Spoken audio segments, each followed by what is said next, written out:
Hi hello నమస్తే welcome to అమ్మా news. నేను ప్రణయ్. ఈరోజు ప్రధానంగా తెలంగాణ రాష్ట్ర అసెంబ్లీ ఎన్నికల ముగింపు అయితే అయిపోయింది మొత్తానికి. సో 50 రోజుల పాటు సుదీర్ఘ కష్టం అని చెప్పుకోవాలి నేతలందరికీ. తమ పార్టీ అభ్యర్థులను గెలిపించుకోవడం కోసం ప్రతి ఇంటింటి ప్రచారాలు, డోర్ టు డోర్ ప్రచారాలు నిర్వహించడం, రోజు సభలు, సమావేశాలు ఇవన్నీ కూడా వీటన్నిటికీ తెరబడింది. ఫైనల్గా ఓట్లు అయితే ముగిశాయి. దాదాపు పోలింగ్ కేంద్రాల వద్ద కూడా కొంత ఘర్షణ వాతావరణాలు ఏర్పడ్డప్పటికీ ప్రశాంత వాతావరణంలో క్రియేట్ చేసినటువంటి ఎన్నికల నేపథ్యంలో కూడా కొన్ని ఘర్షణలు అయితే ఏర్పడ్డాయి. ఎటకేలకైతే ఎన్నికలు మొత్తం తెలంగాణ రాష్ట్ర అసెంబ్లీ ఎన్నికలు మాత్రం ముగిశాయి. ఇక అసలు ఘట్టం మొదలైంది. గెలిచేది ఎవరు, నిలిచేది ఎవరు, రేపు ప్రజల్లో ఉండేది ఎవరు, దీనిపై చర్చ కొనసాగిద్దాం. ఈరోజు ఎగ్జిట్ పోల్స్ను ఒకసారి మనం చూస్తే ఉదయం నుంచి జరిగినటువంటి ఎన్నికలకు సంబంధించిన నేపథ్యంలో ఏ సర్వే ఎన్ని ఎగ్జిట్స్ చెప్తా ఉంది, ఆ సర్వేలు చెప్తున్నటువంటి ఎగ్జిట్ పోల్స్ కరెక్టేనా, అసలు నిజంగానే నేతలు వీటిని ఎన్ని సీట్లు వస్తాయనేటువంటి ఎక్స్పెక్ట్ చేస్తూ ఉన్నారు. బట్ సర్వేలు చెప్తున్నటువంటి అన్ని రిపోర్ట్స్ బేస్ చేసుకున్న పార్టీలకు సంబంధించి మరి ఆ పార్టీలు నిజంగానే ఇన్ని సీట్లు గెలుస్తాయా, ప్రజలు నిజంగానే సర్వేలు చెప్పిన విధంగానే ఓట్లు వేశారా, దీనికి సంబంధించి చర్చ కొనసాగిద్దాం. మనతో పాటుగా చర్చలో ఈరోజు పాల్గొన్నారు సునీల్ కుమార్ గారు కాంగ్రెస్ నుంచి, అండ్ అదేవిధంగా బీజేపీ నుంచి కుమార్ యాదవ్ గారు, అండ్ అదేవిధంగా అధికార బీఆర్ఎస్ పార్టీ ఇప్పటివరకు ఉన్నటువంటి అధికారంలో ఉన్నటువంటి బీఆర్ఎస్ పార్టీ నుంచి రామ్మోహన్ గారు.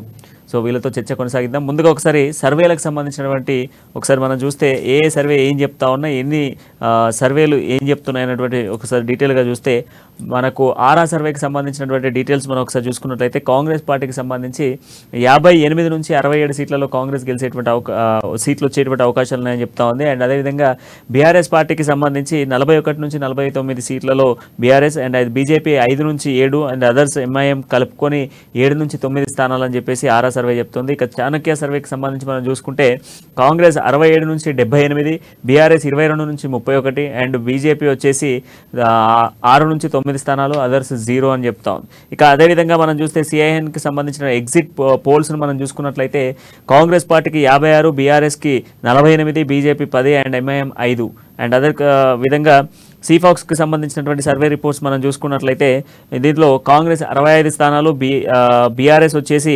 41, అండ్ బీజేపీ 4, అదర్స్ 9 అనేది మనకి ఇక్కడ చూపిస్తున్నటువంటి సర్వేస్ అయితే చెప్తా ఉన్నాయి. సో ఒక్కొక్క పబ్లిక్ టీవీకి సంబంధించినటువంటి సర్వేని కూడా మనం చూసుకుంటే బీఆర్ఎస్ 41 నుంచి 49 స్థానాలు, అండ్ అదేవిధంగా బీజేపీ 5 నుంచి 7 స్థానాలు, ఎంఐఎం 6 నుంచి 7 స్థానాలు, అండ్ మిగతా 60 స్థానాలలో కాంగ్రెస్ వస్తుంది అని చెప్పేసి రిపబ్లిక్ టీవీ చెప్తా ఉంది. సో ఈ సర్వేలన్నీ బేస్ చేసుకుంటే మరి నేతలు ఏమనుకుంటా ఉన్నారు, దీనికి సంబంధించి కొనసాగిద్దాం. సునీల్ గారు, మరి కాంగ్రెస్ పార్టీకి నూతనంగా వెళ్ళి కాంగ్రెస్ పార్టీని గెలిపించుకోవడానికి కోసం సర్వ కష్టాలు పడ్డారు. సో ఎన్ని అడ్డంకులు వచ్చినా లాస్ట్కి అయితే ఓటర్లను పోలింగ్ కేంద్రాల వద్దకు చేర్చారు. మరి ఎంత శాతం పోలింగ్ జరిగింది అనుకుంటా ఉన్నారు, కాంగ్రెస్ పార్టీ నెగ్గుతుందా? తెలంగాణ రాష్ట్ర అసెంబ్లీ ఎన్నికల నేపథ్యంలో 52 రోజుల పాటు సుదీర్ఘ కష్టం అని చెప్పుకోవాలి నేతలందరూ. సో అటు నుంచి ఇటు, ఇటు నుంచి అటు, సో సమావేశాలు, సభలు ఇవన్నీ జరిగాయి. సో చాలా సర్వేలు మాత్రం కాంగ్రెస్ అధికారంలోకి రాబోతుంది అనేది మాత్రం పాయింట్ని మెన్షన్ చేస్తూ ఉన్నాయి. సో మరి మీరేమనుకుంటా ఉన్నారు, ఎగ్జిట్ పోల్స్ వాస్తవానికి ఇవి రియల్గా కాంగ్రెస్ పార్టీకి వచ్చేటువంటి సూచనలు కనబడుతున్నాయా? ముందుగా అమ్మా టీవీ ప్రేక్షక మహాశైలకు అట్లాగే ప్యానల్లో ఉన్న తెలియజేస్తున్నాను. అన్నిటికంటే ముందుగా కాంగ్రెస్ పార్టీ శ్రేణులకు, కాంగ్రెస్ పార్టీ కార్యకర్తలకు మరియు నేతలకు అట్లాగే ఓటర్ మహాశయులకు కూడా శుభాకాంక్షలు తెలియజేస్తున్నాను. నిజంగా ఈరోజు జరిగినటువంటి 2023 తెలంగాణ శాసనసభ ఎన్నికలలో ప్రజలు ఒక విచిత్రమైనటువంటి తీర్పునివ్వడం జరిగింది. నిజంగా ఎప్పటి నుంచో కూడా కాంగ్రెస్ వేవ్ ఉంది అని అనుకున్న వాళ్ళు ఆ వేవ్ కాస్త ఇలా నిజంగా ఓట్ల రూపంలో మారి కాంగ్రెస్ పార్టీ ఇలా తెలంగాణలో 9వ తారీఖు నాడు ప్రభుత్వాన్ని ఏర్పాటు చేసి ముఖ్యమంత్రి ప్రమాణ స్వీకారం చేయబోతున్నారు. నిజంగా ఇది తెలంగాణ ప్రజలకు శుభ పరిణామం. ఎందుకోసం ఈ మాట అంటున్నామంటే 9 సంవత్సరాలుగా కేసీఆర్ గారి పాలనలో నలిగి కేసీఆర్ గారు పెట్టినటువంటి అరాచకాలకు కావచ్చు, వారు చేస్తున్నటువంటి అవినీతి పాలనకు కూడా అంటే ఏమనుకున్నారు ప్రజలు అని అంటే కేసీఆర్ గారు ఏం చేశారంటే పథకాలు అన్ని ఇచ్చిండ్రు, పథకాలతో పాటు మాకు అన్నీ బాగానే ఉన్నాయి. కేసీఆర్ గారు చేసిన 2 ప్రమాదకరమైనటువంటి తప్పిదాలు ఏంటంటే ప్రజలను మద్యంలో ముంచేయడం ఒకటి, తర్వాత వాళ్ళ ప్రభుత్వ పనితీరు కావచ్చు, అధికార దర్పం కావచ్చు, అవినీతితో కూరుకుపోవడం అనేది ఈ రెండు తెలంగాణ ప్రజలు క్షమించలేరు. వాస్తవంగా ఇవాళ జరిగినటువంటి ఎన్నికలు కూడా దొరల తెలంగాణకు ప్రజల తెలంగాణకు మధ్య జరిగింది. దొరల తెలంగాణ ఇవాళ నిజంగా ప్రజలు దొరకు ముఖ్యమంత్రి చేస్తున్నామని అనుకోలే. ఆనాడు తెలంగాణ వచ్చినాడు సరే మాకు ఒక మేధావి అయినటువంటి ముఖ్యమంత్రి గారు ఉన్నారు కాబట్టి తెలంగాణను అన్ని విధాల్లో అన్ని కోణాల్లో ముందుకు తీసుకుపోతారని చెప్పి చాలామంది నమ్మిరు. అందులో నమ్మిన దాంట్లో నేను కూడా ప్రథముని. ఎందుకోసం అనుకున్నాం అంటే ఆయనకు ఇంచు ఇంచు అడుగు అడుగు అన్నీ తెలుసు. తెలంగాణ గెట్లు, తెలంగాణ నీళ్లు, తెలంగాణ భూములు, ఎక్కడ ఎత్తులు, ఎక్కడ వంపులు. తర్వాత మనం ఇదివరకు సమైక్యాంధ్ర చేతిలో మోసపోయినాం కాబట్టి ఆ రకంగా పెట్టుకొని పోతే అసలు తెలంగాణ వచ్చిందే నీళ్లు, నిధులు, నియామకాల మీద. ఈ మూడైతే అటర్ ఫ్లాప్ ఫెయిల్ అయింది కాబట్టి ప్రజలు ఏం కోరుకున్నారు అంటే అసలు తెలంగాణ ఇచ్చింది కాంగ్రెస్ పార్టీ. సరే కేంద్రంలో ఎవరున్నా రేపు అక్కడ ఏ పార్టీ ఉన్నా కానీ ఇవ్వాల్సింది కాంగ్రెస్ పార్టీ. ఇవాళ ఒక ఇద్దరు అన్నదమ్ములు ఇంట్లో ఏరుబడి పంచాయతీ పట్టుకోవాలంటేనే ఎన్నో సంగ్రామాలు జరుగుతాయి.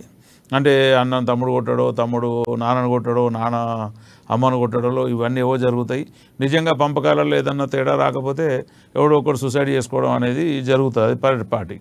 నిజంగా 1200 మంది అమరులు తెలంగాణ కోసం పోరాడి తెచ్చుకున్నటువంటి తెలంగాణలో ఈ 1200 మందిని పక్కకు పెట్టి మన దీక్షా దివస్లో కూడా అమరుడైనటువంటి శ్రీకాంతాచారి ఫోటో ఉండదు, అమరులైనటువంటి అనేక మంది ఫోటోలు ఉండే. కానీ కేసీఆర్ గారి ఫోటో అంటే ముందు నడిచినోడు పెద్ద మనిషి అయితే అవుతుండొచ్చు కానీ పునాదురాలను మర్చిపోయి తెలంగాణకు మేమే గుత్తదారులం అనే దాన్ని ప్రజలు ఈరోజు ఓటు రూపంలో చూపించింది అనేది నేను అమ్మా టీవీ తరఫున ప్రేక్షకులకు కానీ ప్యానల్లో ఉన్నవారికి కానీ మనవి చేయదలుచుకున్నా. ఎందుకోసం అంటే అండి ఇవాళ ఎగ్జిట్ పోల్స్ అనేవి చెప్తా ఉన్నాయి. ఎగ్జిట్ పోల్స్లో ఒక్కొక్క ఎగ్జిట్ పోల్ ఒక రకంగా చెప్తా ఉంది. ఇవాళ ఆరా తీసుకుంటే 41+ మాత్రమే వస్తుందని చెప్తుంది. తర్వాత ఈ పీపుల్ పల్స్ తీసుకుంటేనైతే వాళ్ళు 35+ అంటున్నారు. CNN వాళ్ళు చూసుకుంటేనైతే వాళ్ళు 25+ అంటే బీఆర్ఎస్కు వస్తున్న సీట్ల గురించి చెప్తున్నాం ప్రాణయ్య గారు. ఈ రకంగా ఇవాళ కేటీఆర్ గారు ఇందాక కూడా నేను వస్తుంటే ప్రెస్ మీట్ చూసిన. ప్రెస్ మీట్లో తను ఏమంటాడంటే 78 సీట్లు మాకు వస్తాయి. మేము అరే ఇవాళ మీకు అంటే 3వ తారీఖు రియల్ రంగు అసలు రంగు బయటపడిపోతుంది. దాన్ని ఎవరు కాదనలేరు, దాన్ని ఎవరు ఆపలేరు. అది ప్రజలు ఇవాళ ఏం చేశారంటే దాన్ని బాక్సులలో దాచిపెట్టి ఉంచారు. అది రేపు పొద్దున నిజంగా తీసినాడు ఎవరు ఎక్కడ ముఖం పెట్టుకుంటాం. ఇవాళ సరే మీకే ప్లేస్ కావచ్చు, మాకే ప్లేస్ కావచ్చు, ఏ పార్టీ కన్నా కావచ్చు. మనం ఎవరు కూడా ఇది ఇప్పుడు కాంగ్రెస్ పార్టీ కూడా ఎవరో రేవంత్ రెడ్డి గారో లేకపోతే పార్టీ ప్రతినిధితో మాట్లాడట్లేదు. ప్రజలు సర్వే చేసి ఈ సర్వే సంస్థలు ఏవైతున్నాయో అంటే బీఆర్ఎస్కి అనుకూలం వస్తానేమో మంచి, కాంగ్రెస్కి అనుకూలం చేస్తానేమో అవి ఫేక్ అని మాట్లాడుతున్నాడు. తర్వాత మీకు వచ్చే 38-40 సీట్లతోని మేము కూర్చుంటున్నాం ముఖ్యమంత్రిగా అధికారంలోకి మళ్ళీ వస్తామని చెప్పి ప్రజలలో ఒక ప్రాపగండ వదిలిపెట్టారు వాళ్ళు. అంటే ఎట్లా పెడతారు ఇప్పుడు గతంలో అంటే అది ఏదో జరిగింది అమాయకాలంగా 11-12 మంది కాంగ్రెస్లోకి వెళ్ళి కొన్నారు, చేసుకోగలిగారు. ఈయల్ల కనీసం ఒక కార్యకర్తను కూడా కొనే దమ్ము ధైర్యం బీఆర్ఎస్ పార్టీకి ఉండదు. అట్లా అమ్ముడుపోయే పార్టీ కార్యకర్త కాంగ్రెస్లో లేడు. అప్పటి పరిస్థితి వేరు, ఇప్పుడు పరిస్థితి వేరు. అదొకటి కేటీఆర్ గారు గమనించాలి. ఇవాళ మేము పెట్టని గుడ్లను ఒదిగి పిల్లలను చేస్తామంటే తెలంగాణ రాష్ట్రంలో ఎవరు ఊరుకోవడానికి సిద్ధంగా లేరు. ఇవాళ మీరు నిజంగా ఎన్ని అంటే మీ కార్యకర్తలకు కావచ్చు లేకపోతే బీఆర్ఎస్ పార్టీ శ్రేణులకు ఇచ్చుకున్నటువంటి ఈ స్కీములనే ప్రజలు మిగతా ప్రజలందరూ ఎగబడి మీ ప్రచార రథాలను తరిమినరు, నాయకులను తరిమినరు. తర్వాత మీ కేసీఆర్ గారు, కేటీఆర్ గారు, హరీష్ రావులను అయితే పాపం మన చెవులతో వినరాని మాటలు కూడా వాళ్ళు మాట్లాడి వ్యతిరేకతను ప్రదర్శించారు. కనుక ఇంత వ్యతిరేకతలో ఇవాళ 9 ఏళ్ళు మీరు పాలించి వ్యతిరేకత మూటగట్టుకున్నప్పుడు ప్రజల తీర్పును శిరస వహించకుండా ఇంకా కూడా అహంకార ధోరణి చూపించడం అనేది తెలంగాణ ప్రజల పట్ల బీఆర్ఎస్ పద్ధతిని మంచిది కాదు అని నేను ఘంటాపదంగా చెప్పదలుచుకున్నాను. సో మీరు చెప్తా ఉన్నారు ఇప్పుడు మీరు చెప్పినటువంటి దాని ప్రకారం ఖచ్చితంగా మీకు ఇచ్చినటువంటి సర్వే రిపోర్ట్స్ బేస్ చేసుకొని మీ పార్టీ అధికారంలోకి వస్తుంది అన్నటువంటి ఊహాగానాలు కాంగ్రెస్ వ్యక్తం చేస్తుంది. సో మరి బీఆర్ఎస్ నేతలు ఏమనుకుంటున్నారు? సో బీఆర్ఎస్ ఊహించిన దానికన్నా ఎక్కువ మెజారిటీ రాబోతుందా? ఈ సర్వే స్టాటిస్టిక్స్ చెప్తున్నటువంటి ఈ ఒక రౌండ్ ఫిగర్ నంబర్లు చెప్తా ఉన్నాయి. ఏవి చెప్పినా కూడా కేవలం 50కి అయితే దాటట్లేదు, 50 లోపు లేదా అంటే 60 లోపు మాత్రమే చెప్తా ఉన్నాయి. మరి ఈ సర్వేలో నిజంగానే బీఆర్ఎస్ నమ్ముతుందా? కేటీఆర్ మాత్రం 78-80 స్థానాలని చెప్తా ఉన్నాడు. సో మరి బీఆర్ఎస్ నుంచి రామ్మోహన్ గారు మీరేం చెప్తారు? శివన్నకు నమస్కారం. ఎందుకంటే శివన్న చెప్తా ఉన్నాడు కేటీఆర్ గారు మేధావి, వారంతా తెలిసిన వారికి విజ్ఞులు పెద్దలు అని చెప్తా ఉన్నాడు. చాలా సంతోషం. వాస్తవం కూడా అది తప్పకుండా ప్రజలు ఈరోజు ముఖ్యమంత్రి కేసీఆర్ గారు వెంబడే ఉన్నారు, దాంట్లో ఎలాంటి డౌట్ లేదు. ఈ సర్వేలు అనేటివి మీడియా ప్రాపగండా చేయడమో లేకపోతే కాంగ్రెస్ సంబంధించినటువంటి మీడియా యూనిట్లు ఎవరు ఉంటే కూడా వాళ్ళు ప్రాపగండా చేస్తున్నారు. ఎప్పుడు కూడా సర్వే అనేటివి దాని ఏజెన్సీల క్రైటీరియా ఏంటి ఇంతకు? ఏం క్రైటీరియా ప్రకారం వాళ్ళు ఈ రోజు ప్రభుత్వం వస్తలేదని చెప్పగలుగుతున్నారు? కాబట్టి ఇవన్నీ సర్వేలు చెప్పింది ఎప్పుడు నిజం కాలేదు. కొద్దో గొప్ప అటు ఇటు అవుతుంది అంతే తప్పితే వాళ్ళు చెప్పింది వాస్తవాలు ఏనాడు కావు. ఎందుకంటే ఎవరు కూడా అంచనా వేసేది పబ్లిక్ దగ్గర తిరగడం మాట్లాడడం, వారు చెప్పింది ఇక్కడ పత్రికా ముఖంగా టీవీ ముఖంగా మాట్లాడడం ఇంతే తప్పితే ఇది పక్కా సమాచారం అథెంటిక్ అని ఎట్లా చెప్పగలుగుతారు? వాళ్ళు ఏమైనా వీవీప్యాట్ లెక్క పెట్టిరా ఏమన్నా ఓటింగ్ చేస్తుంటే? అన్ని ఉత్తమాటలు ఇవన్నీ ప్రభుత్వాన్ని ప్రజలను గందరగోళం పెట్టడానికి తప్పితే ఇందులో ఎలాంటి వాస్తవం లేదు. ఎందుకు చెప్తున్నాం అంటే ముఖ్యమంత్రి గారు శివన చెప్పినట్టు ముఖ్యమంత్రి గారు మహావిజ్ఞుడు, మేధావి, తెలంగాణ గురించి పూర్తి అవగాహన ఉన్న వ్యక్తి. ఇక్కడ భూభాగం గురించి, నైసర్గిక స్వరూపం గురించి, తెలంగాణ ప్రజల గురించి, ఇక్కడ వారి యొక్క భావోద్వేగాల గురించి పూర్తిగా తెలిసిన వ్యక్తి. ఇక్కడ ఉన్నటువంటి కాంగ్రెస్ పార్టీలో ఈ రోజు నాయకత్వం వహిస్తున్న నాయకులకు ఏం తెలుసు తెలంగాణ గురించి? ఎక్కడో ఢిల్లీ పెద్దలు చెప్పిందే వింటారు తప్పితే తెలంగాణ అస్తిత్వం గురించి కానీ తెలంగాణ గురించి కానీ వాళ్ళు పాటు పడలేదు. అట్లా పాటు పడితే ముఖ్యమంత్రి కేసీఆర్ గారు తెలంగాణ కొరకు ప్రత్యేక పార్టీ పెట్టి రాష్ట్రాన్ని సాధించే అవకాశం లేకుంటుండే. ఎందుకు పెట్టిరు అంటే అనాదిగా అన్యాయం జరిగింది. కాంగ్రెస్ పరిపాలన తెలంగాణ పట్టించుకోలేదు, సర్వనాశనం చేసి పెట్టిరు కాబట్టి తెలంగాణ భావోద్వేగాలను దెబ్బతీసి తెలంగాణ అస్తిత్వాన్ని దెబ్బతీయక కాంగ్రెస్ ప్రభుత్వం పనిచేసింది కాబట్టి ప్రత్యేక తెలంగాణ తీసుకో మా పరిపాలన మనం చేసుకుందాం, మన నిధులు మనం సమీకరించుకుందాం, మన యొక్క నీళ్లు మనం వాడుకుందాం, మనం కూడా సౌభాగ్యవంతులం కావాలి.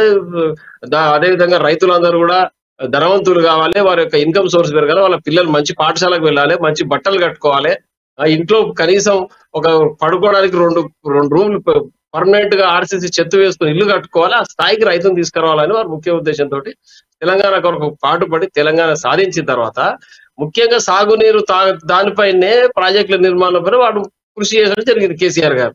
దాంట్లో కూడా 80% 90% కూడా సక్సెస్ కావడం జరిగింది. సాగునీరు అందిస్తున్నారు కాబట్టి రైతులందరూ కూడా ముఖ్యమంత్రి కేసీఆర్ గారు ఏమో ఉన్నారు. ఈ రోజు కాంగ్రెస్ ప్రభుత్వం ఏదో కర్ణాటకలో జరిగిన గొప్ప ఊపుతోటి మాట్లాడుతుంది తప్పితే కర్ణాటకలో భారతీయ జనతా పార్టీ పరిస్థితి వేరు, అక్కడ కాంగ్రెస్ పార్టీ పరిస్థితి వేరు. ఒక్కొక్క ప్రాంతము ఒక్కొక్క విషయం ఉంటది. ఈ రోజు మనం వ్యవసాయ క్షేత్రంలో పంట పండించాలంటే అగ్రికల్చర్ ఆఫీస్ దగ్గరికి వెళ్ళి భూసార పరీక్ష కేంద్రంకి వెళ్ళి నా భూమిలో ఏ పంట పండుతుంది అని ఆ శాస్త్రజ్ఞుడు చెప్తే ఆ విత్తనం వేస్తే ఆ పంట పండుతుంది. మరి నా పొలంలో వరి పండిందని నీ పొలంలో వరేస్తే పండుతుందా? నీ పొలంలో పత్తి పండి నా పొలంలో పత్తి వేస్తే పండుతుందా? కాబట్టి ఇవన్నీ ఉత్తుత విషయాలు. ఇవన్నీ ఎక్కడ జరిగి అక్కడ జరుగుతుంది. తెలంగాణ ప్రాంతం పరిస్థితి అస్తిత్వం వేరే, పరిస్థితి వేరే, కర్ణాటక పరిస్థితి వేరే. ఎట్టి పరిస్థితుల్లో కాంగ్రెస్ ప్రభుత్వం ఎక్కడ విజయం సాధించే ప్రసక్తి లేదు. ఇక ఈ సర్వేలు అంటే వాళ్ళ క్రైటీరియా ఏంటి, వాళ్ళ ఏజెన్సీల యొక్క క్రెడిబిలిటీ ఏంటనేది ఎంతవరకు అనేది చూసుకోవాలి మనం. ఏదో కాంగ్రెస్ పార్టీ వాళ్ళు ఏదో చక్కలు గుద్దుకుంటున్నారు మేము గెలుస్తామని ఎట్టి పరిస్థితుల్లో జరగదు. అది తప్పకుండా ప్రజలందరూ కూడా క్షేత్రస్థాయిలో కాంగ్రెస్ పార్టీ క్యాడర్ లేదు. ఇంత గట్టిగా మేము ఎందుకు చెప్పగలుగుతున్నాం అంటే వాస్తవాలు క్షేత్రస్థాయిలో ఎక్కడ కూడా ఏమంటారని మొహమాటానికి ఈ రోజు ఒక దగ్గరికి వెళ్తాం. ఎవరికి వేస్తావు అంటే నీకేస్తాం ఓటు అంటారు వాళ్ళు. ఖచ్చితంగానే కాంగ్రెస్ పార్టీకి ఓటేస్తాను ఎవరు చెప్తారు? కార్యకర్తలు, నాయకులు మాత్రం చెప్తారు. ప్రజలు ఎప్పుడు కూడా ఎటువైపు నుంచి చెప్పరు. వాళ్ళు ఎవరు పోయినా మీకే వేస్తామంటారు, మీ ప్రభుత్వం మంచిగా ఉందంటారు. కొద్దో గొప్ప 10% ఎక్కడ వ్యతిరేకత ఉంటుంది మాట్లాడతారు అక్కడ. అంటే ప్రజలు ఈరోజు క్షేత్రస్థాయి మేము ఇంత బలంగా మూడోసారి వస్తామని ఎందుకు చెప్పగలుగుతున్నాం అంటే 100% మంది క్యాడరు కార్యకర్తలు మాయం పడున్నారు.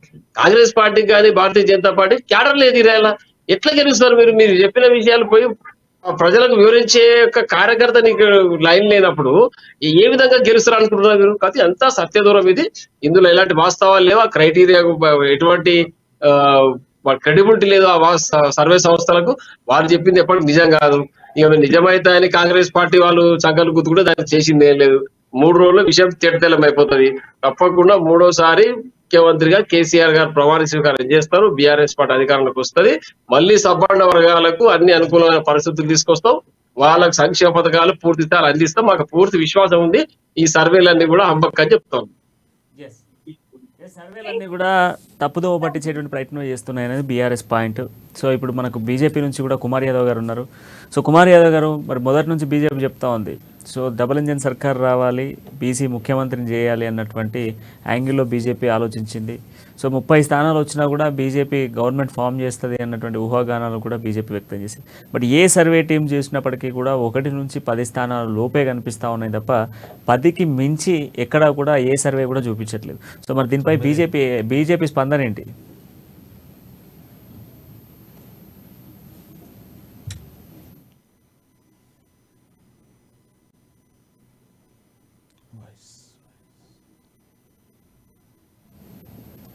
ఎస్ కుమార్ యాదవ్ గారు ఒక్కసారి రీఎగ్జిట్ అవ్వండి, మళ్ళీ రీస్టార్ట్ కండి, ఆడియో రావట్లేదు. ఒకసారి అంతకన్నా ముందు కాంగ్రెస్ నుంచి సునీల్ గారు ఇప్పుడు మీరు చెప్తా ఉన్నారు కదా, మీరు చెప్తున్నారు వినపడుతుంది, చెప్పండి. ముందుగా అమ్మ న్యూస్ ప్రేక్షకులకు అలాగే నాతో పాటు డిబేట్ లో పాల్గొన్న మిత్రులకి నమస్కారాలు. ఈ సర్వేలన్నీ కాంగ్రెస్ కి అమ్ముడు అయినటువంటి సర్వేలు. మేము ప్రజా సర్వేలో ఉన్నాము. ప్రజా సర్వేలో స్పష్టమైనటువంటి మెజార్టీ బీజేపీకి ఇచ్చిండ్రు అనడంలో ఎలాంటి సందేహం లేదు. మెజారిటీ సీట్లు భారతీయ జనతా పార్టీ సాధిస్తుంది. మీరందరూ కూడా 3వ తారీఖు చూడబోతున్నారు. రాష్ట్రంలో ప్రజా వ్యతిరేక విధానమైనటువంటి తప్పకుండా మేము అధికారంలోకి వచ్చే దిశలోనే ప్రయాణిస్తాం. మీరు కూడా చూస్తారు, ఇవాళ తెలంగాణలో ప్రభుత్వ వ్యతిరేక ఓట్లు స్పష్టంగా కనపడ్డాయి. ఇవాళ మీరు చూశారు, ఇవాళ ప్రజలందరూ కూడా భారతీయ జనతా పార్టీ వైపు బ్రహ్మరథం పట్టినటువంటి విధానము ఈ ఎన్నికల్లో కనపడ్డది. ఏదైతే భారతీయ జనతా పార్టీ కేంద్ర నాయకత్వము ఒక బీసీ నినాదాన్ని ఎత్తుకొని రాష్ట్రంలో అధికారంలోకి రాగానే బీసీ ముఖ్యమంత్రిని చేస్తామని, అలాగే మొన్న ఎస్సీ వర్గీకరణ గురించి కూడా మాట్లాడినటువంటి విధానాన్ని ప్రజలందరూ అర్థం చేసుకున్నారు. భారతీయ జనతా పార్టీ వైపు మొగ్గు చూపారు. ఇక కేసీఆర్ కల్చర్ అయిపోయింది అనడంలో ఎలా ఏం లేదు. అన్న మాత్రం అది ఒప్పుకోక చాలా ఇబ్బంది పడుతున్నాడు. వాస్తవాలు మాట్లాడుకోవాలి కదా. తెలంగాణ ప్రజలు ఏ మూలకు పోయి చూసినా మీరు ఒకసారి 119 నియోజకవర్గాల్లో మీరు చూడొచ్చు, సరళిని చూడొచ్చు. ప్రజలందరూ మాట్లాడుకుంటున్నారు.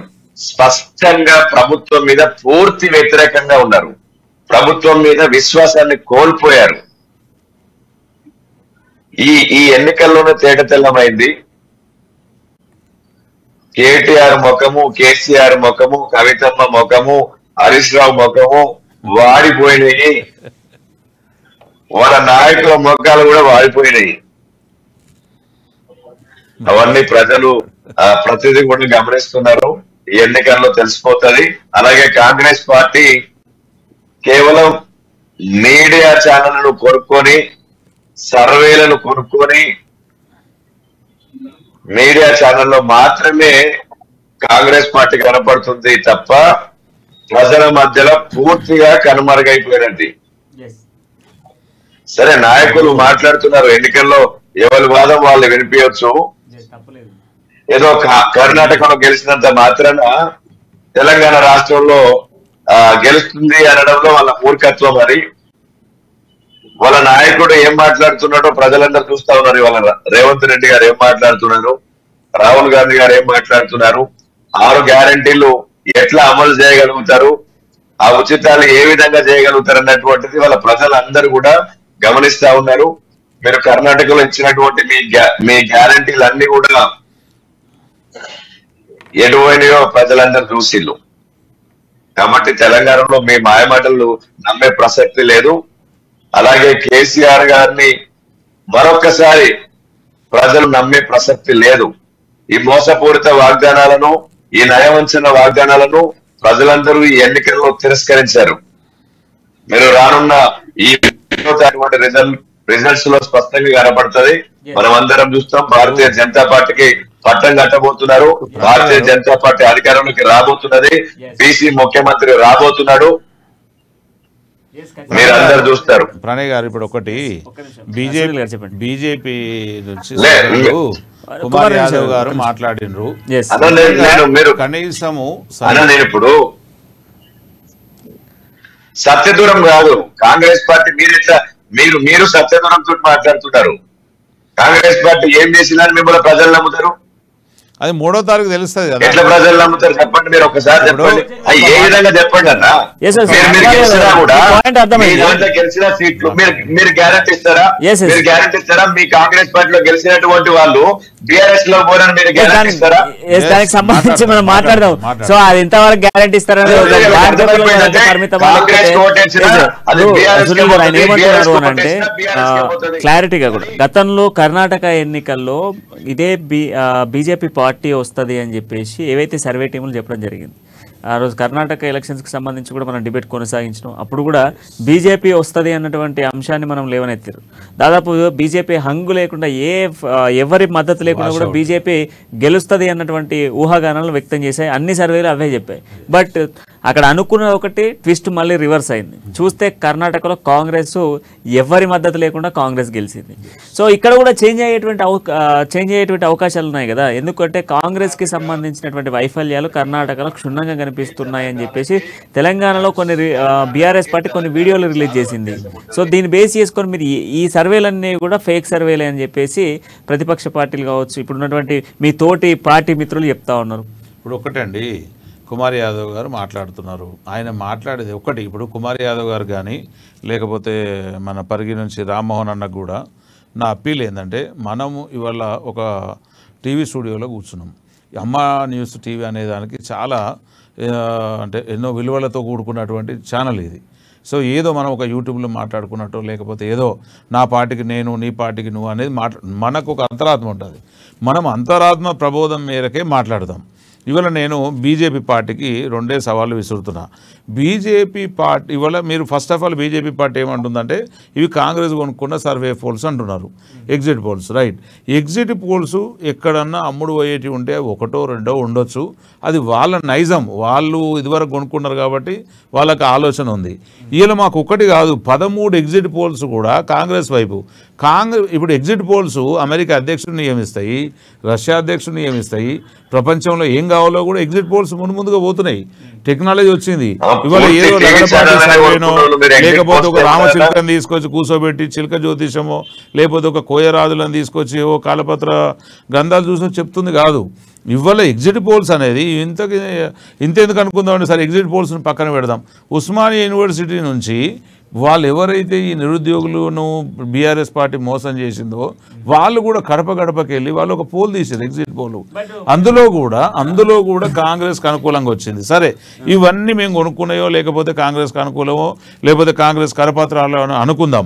అంటే 3వ తారీఖు నాడు ప్రజలు మ్యాండేటరీ ఇచ్చి కాంగ్రెస్ పార్టీ అధికారంలోకి వస్తే కూడా మా రామ్మోహన్ అన్న ఓర్చుకునేటట్లేడు, ఇటు కుమార్ యాదవ్ గారు కూడా ఓర్చుకునేటట్లేరు. అంటే అప్పుడు అది కూడా ప్రజలు కూడా మోసం చేసేదని అంటారా?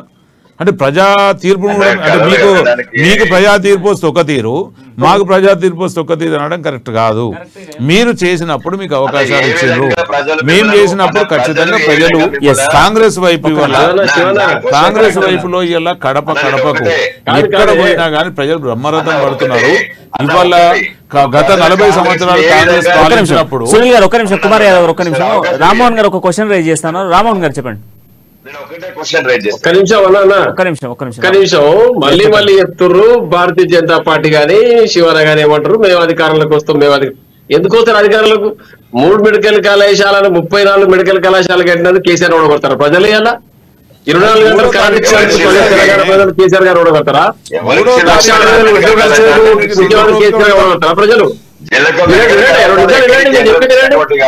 నేను చెప్పింది ఒక్క నిమిషం. 3 మెడికల్ కళాశాలలు 34 మెడికల్ కాలేజీలు చేసినందుకు కేసీఆర్ గారు ఓడిపోవాలి తెలంగాణలో. 24 గంటలు కరెంటు నాణ్యమైన కరెంట్ ఇచ్చి రైతుల యొక్క అభివృద్ధిని కాంక్షించిన వ్యక్తికి తెలంగాణ ప్రాంతంలో ఓటు ఎప్పుడు ఓడిపోవాలా? నిర్మాణం చేసి పిల్లలకు బడుగు బలైన వర్గాల పిల్లలకు విద్యాబుద్ధులు నేర్పుతున్న తెలంగాణ ముఖ్యమంత్రి కేసీఆర్ గారు ఓడిపోవాలా? నిరుద్యోగ సమస్య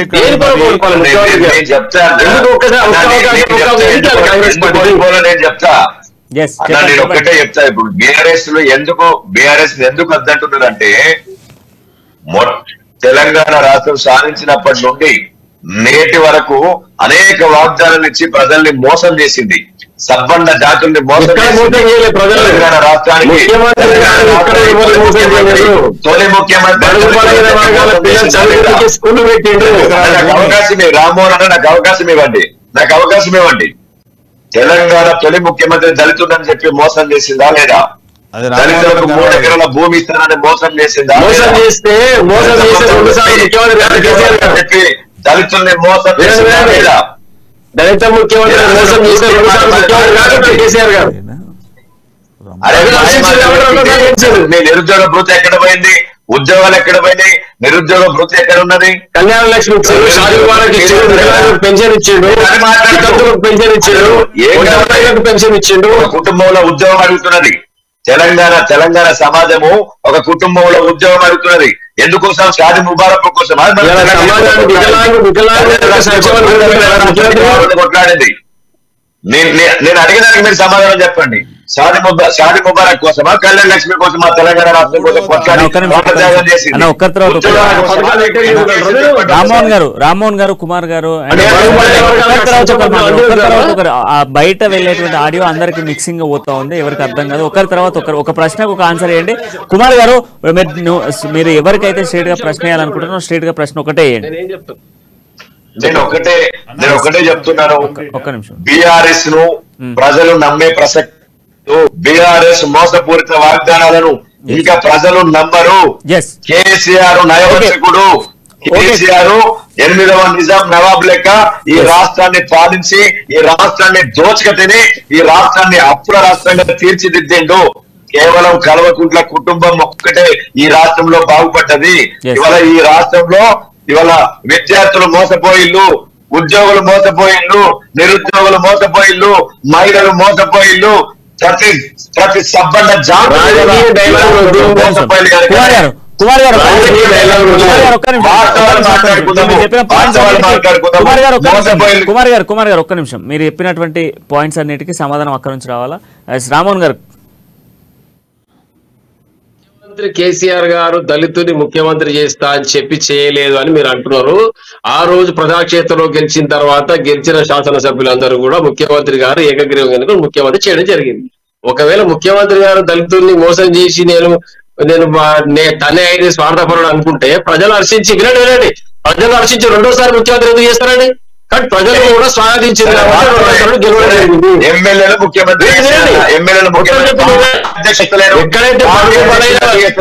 కుమార్ గారు వినండి ఒక నిమిషం. నేను చెప్తున్నా, మీరు అడిగిందాక చెప్తున్నా. కాంగ్రెస్ పార్టీ 10 సంవత్సరాల పరిపాలనలో 10,000 పైగా ఉద్యోగాలు మాత్రం ఇచ్చింది. ముఖ్యమంత్రి కేసీఆర్ గారు ఈ 2 సంవత్సరాలు 1,40,000 పైసలకు ఉద్యోగాలు ఇవ్వడం జరిగింది.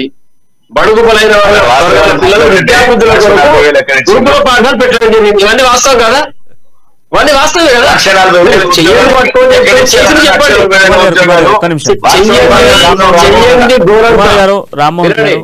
రామ్మోహన్ గారు సంక్షేమాలు పథకాలు అన్నిటి గురించి చేసింది చేయింది అదంతా అందరికి ప్రజలు తెలుసు. ప్రజల ఓట్లు కూడా అయిపోయినాయి. ఇప్పుడు మనం ఇచ్చిన వాటి గురించి మాట్లాడినా ఓటు తిరిగి రాదు, వేయకపోవచ్చు.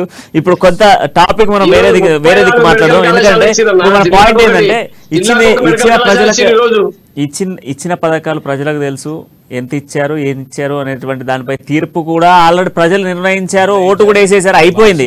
ఇక రిజల్ట్ రావాలి. బట్ ఇప్పుడు ఏంటంటే ఇప్పుడు కాంగ్రెస్ కి సంబంధించి 2 ప్రశ్నలు సునీల్ గారిని అడగాలి. ఇక్కడ ఏంటి అని అంటే ఇప్పుడు కాంగ్రెస్ ఏ సర్వే చూసినా కూడా నాకు 50 నుంచి 60, 65, 67 లాస్ట్ 67 సీట్లు వస్తూ ఉన్నాయి. 67 సీట్లతోనే కాంగ్రెస్ గవర్నమెంట్ ఫామ్ చేయగలుగుతుందా? ఎందుకనంటే ఇప్పుడు ఖచ్చితంగా కూడా బీఆర్ఎస్ పార్టీకి ఎంఐఎం సపోర్ట్ ఖచ్చితంగా ఉంటుంది. ఎన్ని సీట్లు వచ్చినప్పటికీ కూడా ఉన్న 119 నియోజకవర్గాలకు గాను ఎన్ని సీట్లు డివైడ్ చేసుకున్నా ఇండిపెండెంట్స్ కానీ లేదనుకుంటే ఎంఐఎం సీట్లు కానీ బీఆర్ఎస్ వైపు మరలేటువంటి అవకాశాలు ఉన్నాయి. ఇంకొక పాయింట్ ఏంటి అని అంటే గతంలోనే కాంగ్రెస్ పార్టీ నుంచి 12 మంది ఎమ్మెల్యేలను కేసీఆర్ తీసుకుపోయిండు. ఈసారి తీసుకుపోవడం అన్నటువంటి గ్యారంటీ కూడా లేదు. సో మరి ఈ నేపథ్యంలో ఇప్పటికే 2-3 సార్లు కేటీఆర్ మాటల్లో విన్నాము, 2-3 నేతల బీఆర్ఎస్ నేతల మాటల్లో కూడా విన్నాము. దాదాపు 30 మంది ఎమ్మెల్యే క్యాండిడేట్లు మా వాళ్ళే ఉన్నారు, అందులో మేమే పోషిస్తున్నామని చెప్పారు. సో మరి ఆ 30 మంది ఇటు జంప్ అయితే ఇప్పుడు చెప్తున్న సర్వే టీమ్స్, సర్వే స్ట్రాటజిక్స్ ఈ 70-60 అనేటువంటి స్థానాలతో కాంగ్రెస్ గవర్నమెంట్ ఫామ్ అవుతుందా? ప్రణయ్ గారు మంచి క్వశ్చన్ అడిగారు. మా సోదరులు కూడా ఓపికతో వినాలి. నేను ఏం చెప్పానంటే గతంలో జరిగింది కేసీఆర్ గారి అహంభావంతో అధికార మదంతో కాంగ్రెస్ ఎమ్మెల్యేలను కొన్నారు, అమ్ముడు పోయినరు, ఆయనకు ఉన్నటువంటి పబ్బం గడుపుకున్నాడు.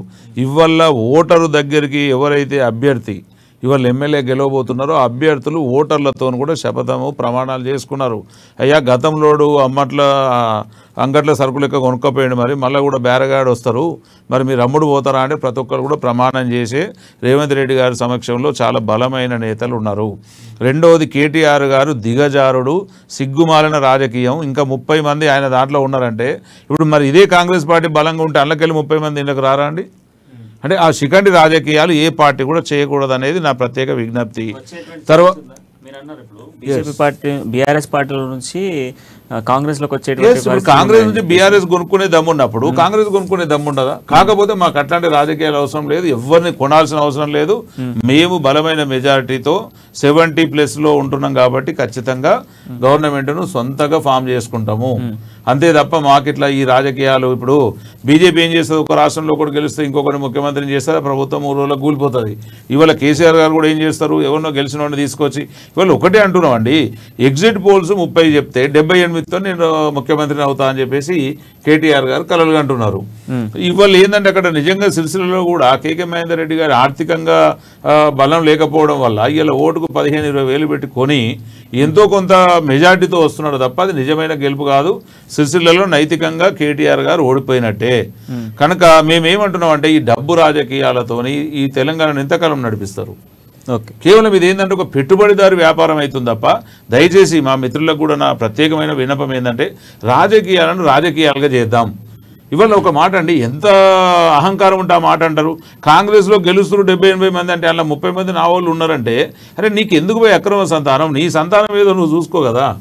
నీకున్నటువంటి ప్రజలు ఇచ్చిన తీర్పులో నువ్వు ఖచ్చితంగా తలదించుకొని బతకాలి. ప్రజలు మీకు మ్యాండేట్ ఇచ్చినప్పుడు తలెత్తుకొని బతకండి. ప్రజలు వద్దు పోరా అన్నప్పుడు చాలమ్మా ఇక మేము ఇంకా దానికి ఏం ఎదురు మాట్లాడలేమని చెప్పేసి ప్రజలకు శిరస వహించాలి తప్ప ఇలా మా ఇద్దరు సోదరులకు ఒకటే చెప్తున్నాం, 30 తారీఖు నాడు ఎలక్షన్స్ అయినాయి. మన తీర్పు అది మీకు అనుకూలం కావచ్చు, ఇంకో పార్టీకి అనుకూలం కావచ్చు, మాకు అనుకూలం కావచ్చు, తీర్పు రిజర్వ్ అయి ఉంది. ఈ తీర్పును మనం రేపు పొద్దున డబ్బులు కొలాయించినప్పుడు ఈవీఎం మిషన్లు ఓపెన్ చేసినప్పుడు 3వ తారీఖు నాడు కాంగ్రెస్ అత్యధిక మెజార్టీతో వస్తే కూడా మేము ఒప్పుకోము అని అంటే ఈ తొండి రాజకీయ నాయకులతోని ఇంకెట్లాంటి వాదనలు విభేదాలు పెట్టుకున్న ఉపయోగం ఉండదు. మీ ప్రజా తీర్పుకి ఎవడైనా తలవంచాల్సిందే. ప్రజాస్వామ్య వ్యవస్థలో ప్రజలే ప్రభువులు. ప్రజలు ప్రభువులై మనకు ఒక తీర్పు ఇస్తున్నప్పుడు ఆ ప్రభువులు ఎవడుని రాజుని చేద్దాం అనుకున్నప్పుడు వాళ్ళు రాజులు అవుతారు. అంతే తప్ప ఇక ఎప్పటికీ మేమే రాజులం, మేము రాసుకొని పుట్టినాం, మేము ఇక ఈ వదిలిపెట్టాం, ఈ పాలనను మేము పక్కకు పోము, మేము చేసింది ఎందుకు రాదు అని చెప్పేసి వెనకబడిపోతే మాత్రం ఖచ్చితంగా ఈడ్చి నాలుగు కొడతారు, బొందదవి పాత్ర పెడతారు.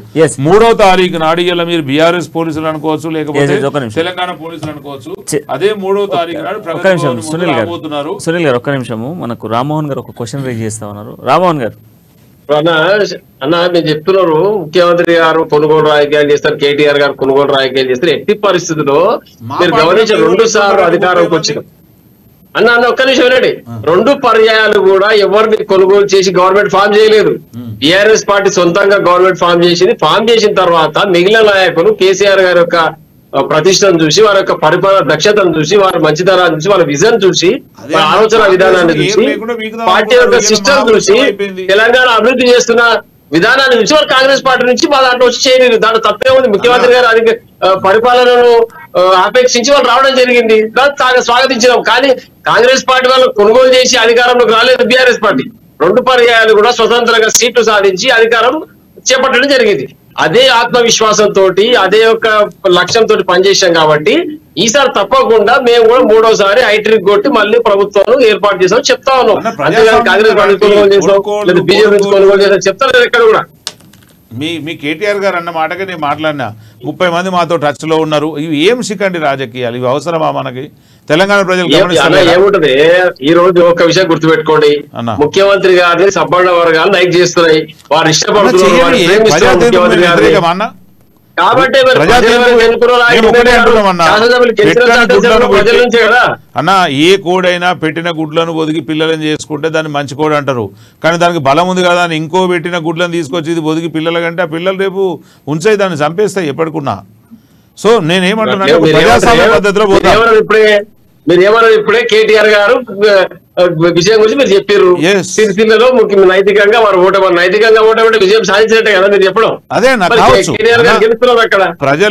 ప్రజలలో అక్కడ ఏమున్నది అనేది రేపు 3వ తారీఖు నాడు ఖచ్చితంగా మన అందరి కళ్ళ ముంగట ఆ విజయం ఆవిష్కృతం అవుతుంది. దానికోసం మనం వెయిట్ చేద్దాం. అందరూ కూడా ఎవ్వరు ఎంతటి గనుడైనా సరే ప్రజాక్షేత్రంలో ప్రజల యొక్క తీర్పు అంతిమ తీర్పు. మేము ఎందుకు విశ్వసిస్తున్నాం బలంగా అంటే మేము చేసిన అభివృద్ధి పథకాలు, సంక్షేమ పథకాలు మమ్మల్ని మళ్ళోసారి గెలిపిస్తాయని ప్రగాఢంగా విశ్వసిస్తున్నాం. కాంగ్రెస్ పార్టీకి దిశ లేదు, నాయకత్వం లేదు ఉన్నది కాబట్టి సంతోషం. ధన్యవాదాలే. ఎందుకంటే ప్రతిపక్షాలు రెండింటి కూడా దిశానిర్దేశం చేసిన నాయకుడే లేడు. ఢిల్లీకి రావాలి పెద్ద మనిషి ఎవరన్నా. రామ్మోహన్ గారు, ఇప్పుడు గతంతో పోల్చుకుంటే ఈసారి ఓటింగ్ శాతం అనేది కూడా అంటే ఓటర్స్ చాలా మంది పెరిగారు. అంటే ఓటర్స్ యువత ఓటింగ్ కూడా చాలా వరకు పెరిగింది. సో బట్ ఉదయం నుంచి చూసుకున్నప్పటికీ ఉదయం 7 గంటల నుంచి 10 గంటల వరకు జరిగినటువంటి పోలింగ్ ఒకలా ఉంటే 10 నుంచి 1కి జరిగిన పోలింగ్ ఒకలా ఉంది. మళ్ళీ 1 నుంచి 3 వరకు జరిగిన పోలింగ్ ఇంకోలా ఉంటే సాయంత్రము 3 గంటల నుంచి 5 గంటల వరకు జరిగిన పోలింగు కొన్ని కేంద్రాల వద్దనైతే సాయంత్రం 5 గంటలకు క్యూ లైన్లు కడతా ఉన్నారు. అసలు ఒక్కొక్క నియోజకవర్గం చూస్తే ఇప్పటికి ఇంకా పోలింగ్ జరుగుతూ ఉంది. కొన్ని నియోజకవర్గంలో మన డిబేట్ కంటిన్యూ అవుతున్న నేపథ్యంలో కూడా ఇంకా పోలింగ్ జరుగుతూ ఉంది.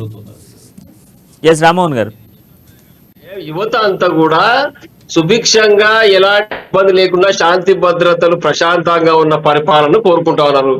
కాంగ్రెస్ ప్రభుత్వం మనం మర్చిపోయిన వాడు చీకటి రోజులు హైదరాబాద్ లో ముఖ్యమంత్రిని దింపడానికి మతకొన్నాలు పెట్టి మసీదుల్లో దేవాలయాల్లో మాంసం ఖండాలు వేసి అల్లరి సృష్టించి కర్ఫ్యూ సృష్టించి ముఖ్యమంత్రిని దించిన చరిత్ర కాంగ్రెస్ పార్టీది కాదా?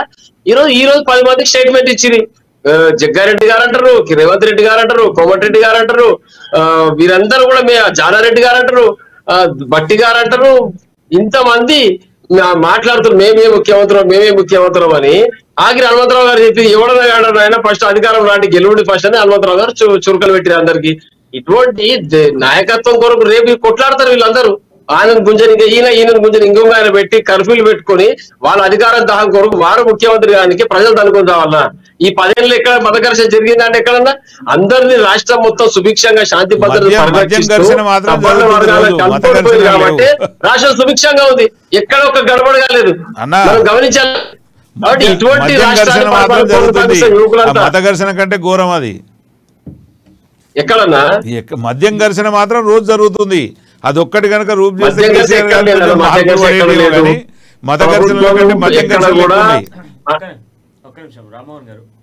ఎస్ సునీల్ గారు, ఇప్పుడు ఎగ్జిట్ పోల్స్ మీరు ఈ ఎగ్జిట్ పోల్స్ కాంగ్రెస్ పార్టీ నమ్ముతుందా? ఎస్ 100% అండి. మేము కాంగ్రెస్ పార్టీ ఎగ్జిట్ పోల్స్ కంటే ముందు ప్రజాక్షేత్రంలో మేము పోయి ఉన్నాం కాబట్టి ప్రజలను మేము ఎగ్జిట్ చేసుకున్నాం. అప్పటి వరకు ఉన్నటువంటి సిచ్యువేషన్స్ వేరు, గడిచిన వారం రోజుల్లో కాంగ్రెస్ పరిస్థితి వేరు అనేది కాంగ్రెస్ నేతలే చెప్తా ఉన్నారు. దాంతో పాటుగా మీకు స్ట్రాటజిక్స్ అందించినటువంటి పలువురు స్ట్రాటజిక్స్ వాళ్ళు కూడా చెప్తున్నటువంటి నేపథ్యంలో వారం క్రితం ఉన్నటువంటి కాంగ్రెస్ వేరు, వారం తర్వాత ఉన్నటువంటి కాంగ్రెస్ వేరు. సో ఈ వారం రోజులలో కాంగ్రెస్ పార్టీలో చాలా మార్పులు జరిగాయి. సో ఈ నేపథ్యంలో ఇప్పుడు దాదాపు మనం చూస్తా ఉన్నాం ఒక 10 సర్వేలకు సంబంధించినటువంటి స్ట్రాటజీస్ మనం చూస్తా ఉన్నాం. సో ఇవన్నీ కూడా మీరు ఆల్మోస్ట్ 60-65 స్థానాల వరకు మెజారిటీ చూపిస్తుంది. సో ఇప్పుడు ఈ 65 స్థానాలకు మీకు ఏ పార్టీ మద్దతు ఇవ్వబోతుంది? ఒకవేళ మీరు 65 గెలిచారు, ఉన్న 119 నియోజకవర్గాలకు గాను మీకు ఏ పార్టీ ఇప్పుడు సపోర్ట్? బీజేపీ ఖచ్చితంగా మీకు సపోర్ట్ ఇవ్వలేదు, బీఆర్ఎస్ ఖచ్చితంగా అధికారంలో ఉన్నటువంటి పార్టీ బీఆర్ఎస్ కూడా ఇవ్వలేదు. సో మరి మీకు ఏ పార్టీ సపోర్ట్ చేస్తుంది? ఇచ్చినా తీసుకోవాల్సిన అవసరం లేదు. ఇప్పుడు మీకు ఏ పార్టీ సపోర్ట్ చేస్తుంది? ఇక ఉన్న balancing party MIM Akbaruddin Owaisi మొన్న కూడా చెప్పడం జరిగింది క్లియర్ కట్గా మా ఓటు మా పార్టీ మా సీట్లు ఎన్ని గెలిచినా కూడా ఖచ్చితంగా బీఆర్ఎస్కి అని చెప్పేసి మే దోనోకి దోస్తే అని చెప్పేసి ఆయన డైరెక్ట్ మీడియా ముఖంగానే చెప్పిండు. ఇవాళ సరే అండి, మీరు అనుకున్నట్టుగా ఎంఐఎం పార్టీలో కూడా ఇలా సీట్లు తగ్గే అవకాశం ఉంది.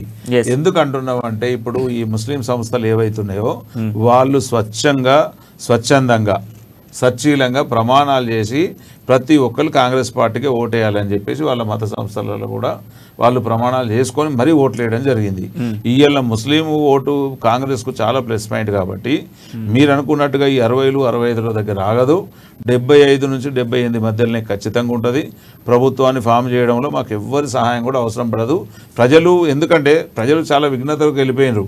అరే మ్యాండేటరీ వీళ్ళకి ఇద్దామా లేకపోతే వాళ్ళకి ఇద్దామా, మొన్నటిదాకా బీజేపీ అయితే సంకల్ కుదుకుంది, హంగు వస్తుంది, హంగు వస్తే మేమే అదైతామన్నారు. అక్కడ హంగు లేదు, ఇంకోటి లేదు.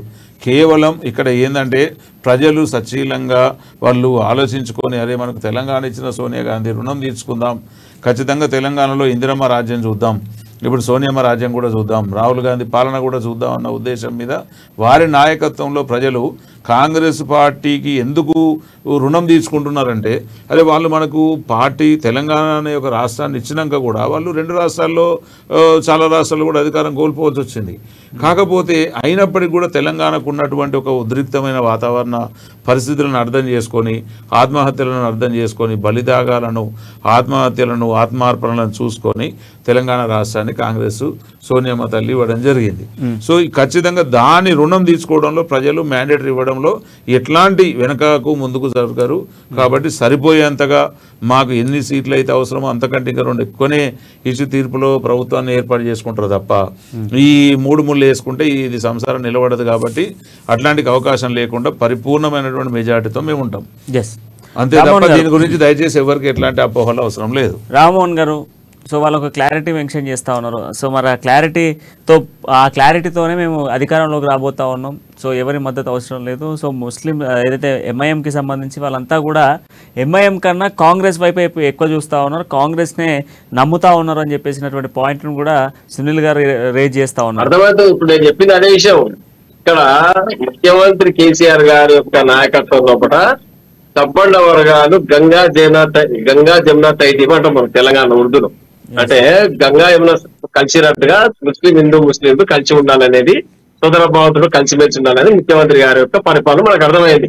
ఇప్పుడేమంటారు, ముస్లిం మత సంస్థలు ఏదో తాయిలాలు పెట్టి వాళ్ళని బుజ్జగించి చేసినట్టున్నారు కాంగ్రెస్ పార్టీ మళ్ళీ షురూ చేసింది. మళ్ళా హిందూ ముస్లిం కొట్టాడు షురూ కాంగ్రెస్ పార్టీ. మత సంస్థలు తీర్మానం చేసి ఓట్లు వేయించుకునే పరిస్థితికి వచ్చిందంటే మరి ఏం తాయిలాలు పెట్టిన వాళ్ళు ఏం చేద్దాం అనుకుంటున్నారు?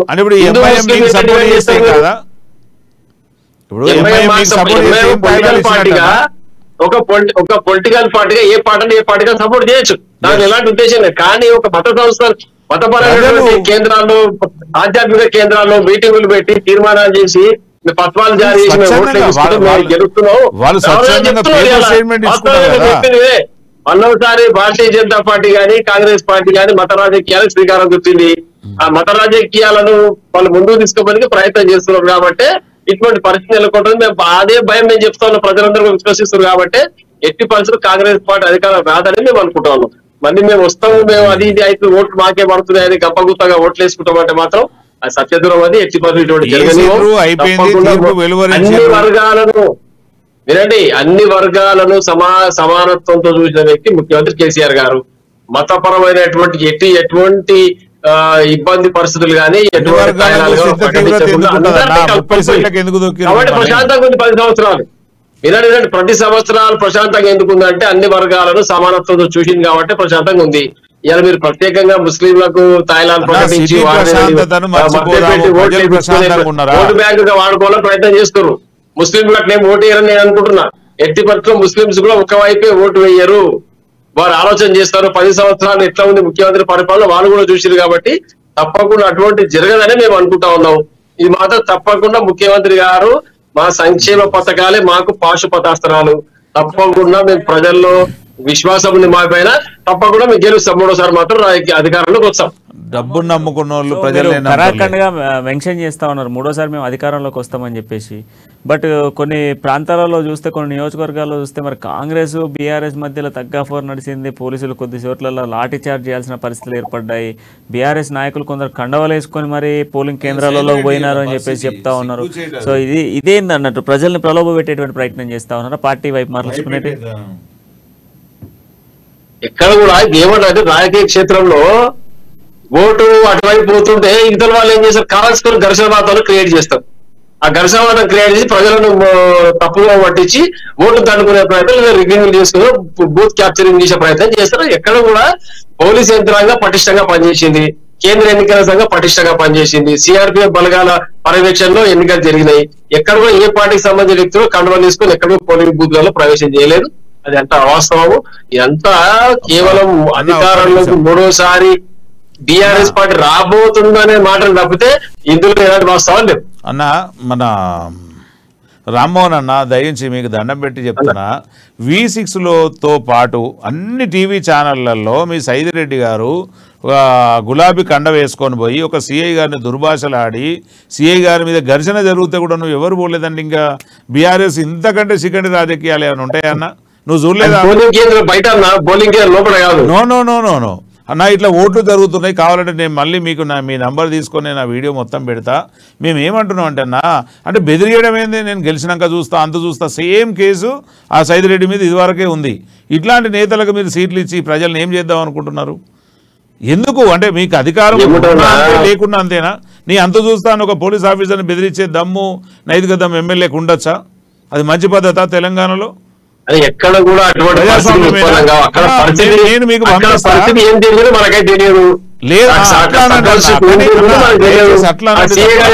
జరగనే లేదని అనొద్దు. మీకు తెలియదు